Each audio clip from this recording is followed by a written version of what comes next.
तुम्हारे बाबाओं की राजधानी थी सजनों, हमारी राजधानी का नाम दिल्ली था। और जिस समय हमारे भारतवर्ष में मुसलमानों का बोलबाला हुआ, इनका अत्याचार बढ़ा, इन्होंने सबसे पहले आकर के हमारे देश को खोखला किया। अब खोखला कैसे किया? जो गरीब हिंदू देखे, जो गरीब परिवार के लोग हैं, उनको पैसा का लोभ दिया। जैसे अभी अभी आपने सुना होगा, हमारे गोरक्षा विभाग ने एक टीम को पकड़ा है, तो वहां 2 नारी बैठी थी गाड़ी में, और वो नारी हिंदू थी। केवल 1000 रुपए उनको दिए, उनको दुष्टों में 1000 रुपए के लालच में गाड़ी में गाय भरी हुई करवाने के लिए ले जा रही थी। वो तो हमारे गौ सेवक भाइयों ने, वहां गोरक्षा दल के कार्यकर्ताओं ने उस गाड़ी को पकड़ा। आप कभी जाएंगे वृंदावन की तरफ तो खैर पड़ता है, खैर से बांधने वाला रोड है, उस पर अभी कल पकड़ी है गाड़ी, और उसमें देखा तो 2 माता बैठी हुई थी। मैं तो धिक्कारता हूं दुष्टनियों को, जो सनातन धर्म को कलंकित करने के लिए पैदा हुई हैं। उन्होंने तो अपनी माँ के दूध को भी लज्जित किया है। उन्होंने अपनी माँ के घर पर रहकर के भी घर को भी दूषित किया। केवल चंद पैसाओं के लिए 1000-2000 रुपए के लिए पापनी उस गाड़ी में बैठ करके जा रही थी।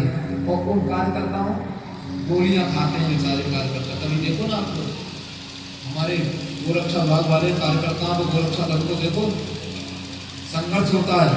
आज ये गोरक्षा के चक्कर में तो शहीद हुआ है लड़का, 16 साल का, क्या उम्र होगी, 35 साल का व्यक्ति, गौ माता को राष्ट्रमाता का दर्जा दिलाने के लिए। ये सबसे पहले हमारे देश में आते विधर्मी आकर के हमारे देश को खोखला करते हैं, धर्म बदलवाएंगे, धर्म परिवर्तन करवाएंगे, पैसा आपको लोग डालेंगे। आज आपको लोग डाल रहे हैं। और जो जितनी मेरी बहन बेटियां हैं, वो बेटी सुनिए, ये जितना लव जिहाद का शिकार होती हैं बेटियां, दुष्ट और कुछ दिन तिलक लगा के आ जाएंगे, कला बांध के आ जाएंगे, नाम बदल के आएंगे, और बाद में बेटियों की दशा कैसी होती है आपने देखा ना, सूट के सूट बंद होती है। जो बेटियां आज भी अपने माँ बाप की इज्जत को खुदी पर टांग करके विधर्मियों के शिकार में जाती हैं, उनको केवल उनकी 36 टुकड़े होते हैं और उनको सूट के सूट पैक करके बाकायदा बहा दिया जाता है। उनको जबरदस्ती, अभी एक न्यूज आ रहा था, एक बेटी हिंदू परिवार की, उसके पिता ने राजस्थान से अपनी पगड़ी को उसके पांवों में रखा, पर दुश्मनी नहीं मानी। उस विधर्मी के चक्कर में आकर के अब लव जिहाद का इतना बड़ा शिकार हुई कि उसे गोमांस खिलाया गया तो रो रही है। अब क्षमा मांग रही है, अब कह रही है मुझे कैसे भी वापस बुलाया जाए, मेरी रक्षा की जाए, सनातनी मेरी सुरक्षा करें। हम लोग सनातनी मरने के लिए पैदा हुए हैं। मेरी बहनों, आपसे मेरा यही प्रार्थना है कि अपने धर्म को, अपने माँ बाप की इज्जत को कभी नीलाम मत होने देना। कोई विधर्मी, ध्यान रखो, भेड़िया हैं ये, भेष बदल के, कलावा बांध के, नाम बंध के, तिलक लगा के हमारी बहन बेटियों को विचलित करते हैं। और अभी नहीं, ये परंपरागत देखिएगा, हमारे देशों में इतना सुंदर नाम के शहरों के, भाग्यनगर जिसे आज हैदराबाद के नाम से जाना जाता है,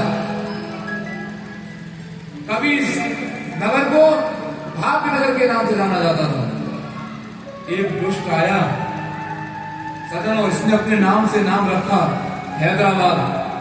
सजनों, या औरंगाबाद तो नजदीक है, औरंगाबाद और अलीगढ़, ये अलीगढ़ नाम जो है, इसको हरिगढ़ के नाम से जाना जाता है। लेकिन धन्य है संतों की कृपा, आज पुनः उस अलीगढ़ का नाम हरिगढ़ होने के लिए जा रहा है। ऐसे भेड़ियाओं ने हमारे देश को आकर के बदला नारायण। इसलिए आज हम लोगों को बहुत शक्ति का समय है, और मैं तो अपनी बहनों से बस यही वंदन करूंगा, इस पांडा में जितनी मेरी छोटी बड़ी बहन बैठी है, कि आप कभी अपने माँ बाप की इज्जत को नीलाम मत होने देना। कभी इन विधर्मियों के चक्कर में मत आना। ये ऐसा कोई मोह का जाल फेंकते मेरी बेटियों की तरफ, बहनाओं की तरफ, ना मालूम जिस माँ बाप ने इनको इतना दुलार से पाला है, उनकी इज्जत को ऐसा नीलाम करा देती हैं। मेरा तो यही आपसे वंदन है अंतिम दिवस के पड़ाव में कि कभी माता बहनों अपने धर्म को नष्ट मत होने देना, अपने माँ बाप की इज्जत का हमेशा ध्यान रखना और अपने सनातन धर्म को सुरक्षित रखिएगा। नहीं तो हम लोग तो कहते रहेंगे, इसी प्रकार बोलते रहेंगे और हम लोगों की तो मृत्यु सुनिश्चित है। जिसका जन्म उसकी मृत्यु सुनिश्चित है, लेकिन हम लोग आप लोगों के लिए हमारा तो यही कर्म है। आज यहाँ प्रचार कर रहे हैं, कल आपके बीच से आज चले जाएंगे, परसों हाथरस पहुंचेंगे भैया के पास में, फिर मेरा नोएडा में 16 तारीख से कार्यक्रम है, हमें तो वहां भी यही प्रचार करना है। अरे जाग जाओ भाई, आप लोग सोए हुए जितने भी सनातनी है जाग जाइए, जमने का समय। गोविंद भगवान की